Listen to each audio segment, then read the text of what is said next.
Hi friends, ఈరోజైతే మనం అనకాపల్లి జిల్లాలో ఉన్న బొజ్జన్న కొండకైతే వచ్చాం. ఇది ఎంతో ప్రసిద్ధికరమైన పౌరాణిక కట్టడం అన్నమాట. పౌరాణిక చరిత్ర తెలియజేసే ప్రదేశం. సుమారు 2000 ఏళ్ల చరిత్ర కలిగిన ప్రదేశం.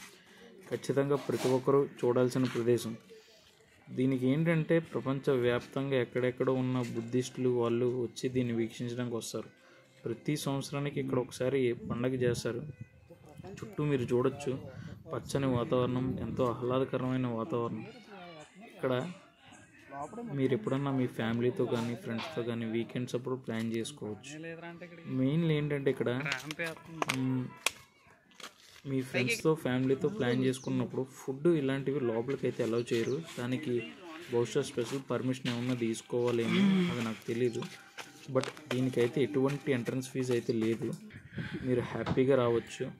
టైమింగ్స్ వచ్చేసరికి మార్నింగ్ 9:30 టు ఈవినింగ్ 5:30 వరకు అయితే ఉంటాయి టైమింగ్స్. ఓకే, కానీ ఇక్కడికి వచ్చిన తర్వాత మీరు ఎండాకాలంలో అలా ప్లాన్ చేసి కొంచెం ఎండలు ఎక్కువగా ఉంటాయి. నెక్స్ట్ పెద్దవాళ్ళతో వచ్చినప్పుడు కొంచెం స్టెప్స్ ఇలాంటివి ఎక్కే ప్రాబ్లం కూడా ఉంటుంది. సో మోస్ట్లీ చూసుకోండి. పెద్దవాళ్ళకి అయితే స్పెషల్గా మళ్ళీ వేరే అదనంగా చేసే సదుపాయం అలా అయితే లేదు. ఇది హెరిటేజ్ సైట్లో ఉందో లేదో తెలియదు. మీరైతే చూడండి, ఇక్కడ ఎంతో పురాతనంగా ఉంది.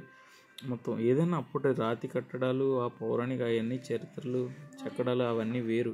దాన్ని ఇప్పుడు జనాలు మనం ఎలాగో రీప్లేస్ చేయడం. సో ఉన్నదాన్ని జాగ్రత్తగా కాపాడుకుంటే సరిపోతుంది. ఇది గవర్నమెంట్ దీన్ని వరల్డ్ హెరిటేజ్ సైట్లోకి తీసుకున్నట్టుంది.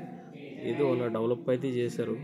ఎందుకంటే మోస్ట్లీ మనం ఎప్పటి నుండో చూస్తున్నాం, ఆ యుద్ధాలు ఇలాంటివి అవడం వల్ల ఈ ముస్లిం దండయాత్రలు ఇదంతా మన హిందూ తత్వం, దైవత్వం, బుద్ధిజం, జైనిజం ఇలాంటి చాలా మతాలు అట్లా వీటి మీద పడి నాశనం చేయడం అయితే జరిగింది. మోస్ట్లీ నాశనం చేశారు.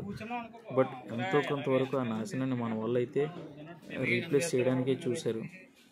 చూడొచ్చు, మ్యాక్సిమం మీరు విట్నెస్ అయితే చేయొచ్చు.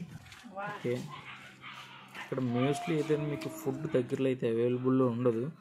జొమాటో మనమైతే ఇక్కడ ఈ బుద్ధుని బౌద్ధ స్తూపం దగ్గరికి అయితే టాప్కి అయితే వచ్చాం.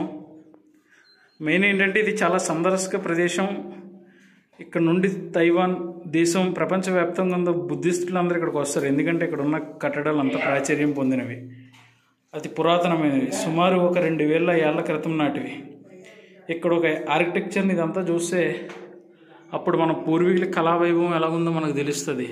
బట్ ఏంటంటే ఇవన్నీ నాశనం చేసుకొచ్చారు. ఇది మళ్ళీ డెవలప్ చేసి చూడండి ఎంత అందంగా ఉందో. గౌతమ్ బుద్ధ శాతకర్ణి.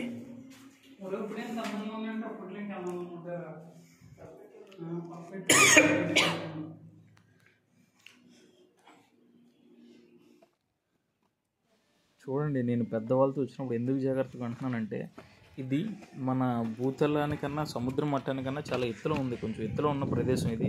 దట్టు దీనికి నెంబర్ ఆఫ్ స్టెప్స్ ఎక్కాల్సి ఉంటుంది. నెక్స్ట్ ఇలాంటి కొండలు ఇలాంటివన్నీ చిన్న చిన్న ఎక్కాల్సి ఉంటుంది. మినీ సైజ్ అడ్వెంచర్ అనే చెప్పొచ్చు. చూడండి ఎంత ఎత్తులో ఉందో మీకే కనిపిస్తుంది అన్నమాట.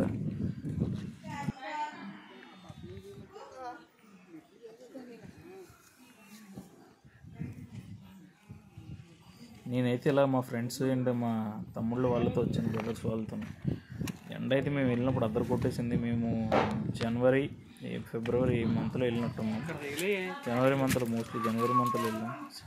ఓకే, చూడండి ఆ విగ్రహం మీద ఇలాగ కెమెరా ఆన్ చేయగానే ఇన్ఫ్రారెడ్ రేస్తో అది విగ్రహం ఎలాగైతే కనిపించింది. గౌతమ్ పుత్ర అంటే మనకు తెలియదు, కానీ పురాతనమైన విగ్రహాల్లో మనకు తెలియని చరిత్ర ఎంతో దాగున్నది.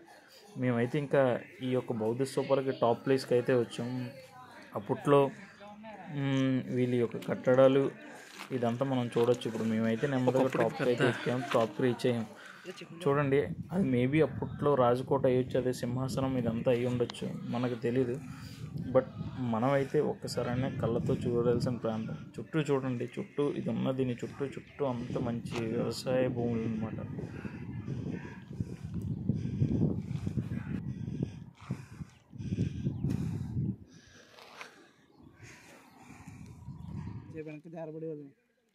మా బొజ్జనకొండ ట్రిప్ అయితే మాకు ఇలాగ పూర్తయింది. మేము ఇలాగ అంతా అయిపోయిన తర్వాత అలసిపోయినాం. మా ఫ్రెండ్స్ ఇలా కూర్చున్నాం. Okay friends, please subscribe and share, like.